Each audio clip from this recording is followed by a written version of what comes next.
మన రాష్ట్రంలో గొప్ప గొప్ప చదువులు చదువుకున్న వాళ్ళు ఉన్నారు. ఏం ఉపయోగం వీళ్ళ వల్ల రాష్ట్రానికి? ఏదో టీవీ డిబేట్లలోనో లేకపోతే ఇంకా ఏదో వాళ్ళని పర్సనల్ పిలిస్తే ఆడకొచ్చే ఓ గొప్ప ఉపన్యాసాలు చెప్తారు. మరి ఇలాంటి వాళ్ళందరూ రాష్ట్రం తరపున గొప్ప గొప్ప అవకాశాలన్నీ అనుభవిస్తున్నారు కదా. మరి ఒక్కడన్నా కాబట్టి ఒక్కడన్నా ఉపయోగపడుతుందా? ఈ ఉండవల్లి లాంటోడు కానీ, ఆ జేపీ లాంటోడు కానీ, ఇంకొకడు ఆ ఇది దాని పేరేంది సిబిఐకి సంబంధించిన జేడీ లాంటి వాళ్ళు కానీ ఎవడికి ఉపయోగం వీళ్ళ వల్ల? వీళ్ళ సొంత ప్రయోజనాలు తప్ప. రాష్ట్రానికి ప్రత్యేక హోదా రాకపోతే మాట్లాడరు, ఇంకా వేరే వాటి గురించి, రాష్ట్రంలో జరుగుతున్న వాటి గురించి మాట్లాడరు. ఓరక సోది చెప్పమంటే మాత్రం ఎవడో ఒకడు యూట్యూబ్ ఛానల్లో లేదంటే టీవీ ఛానల్లో డిబేట్ పిలిస్తే అప్పుడు మాత్రం వచ్చి మేమే గొప్ప మేధావులు, మేమే గొప్ప ఇదిగా ఉన్నట్టు సోది అంతా చెప్తా కూర్చుంటారు. మరి ఎవరికి ఉపయోగం వీళ్ళ వల్ల? మీ చదువుకుంది ఆంధ్రాలో, మంచిగా మీరు పుట్టింది ఆంధ్రాలో, చదువుకున్నది ఆంధ్రాలో, రాజకీయాలు చేసేది ఆంధ్రాలో.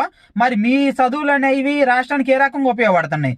ఏం చేయడానికి ఉపయోగపడుతున్నాయి? ఎవరికో భజన చేయడం తప్ప.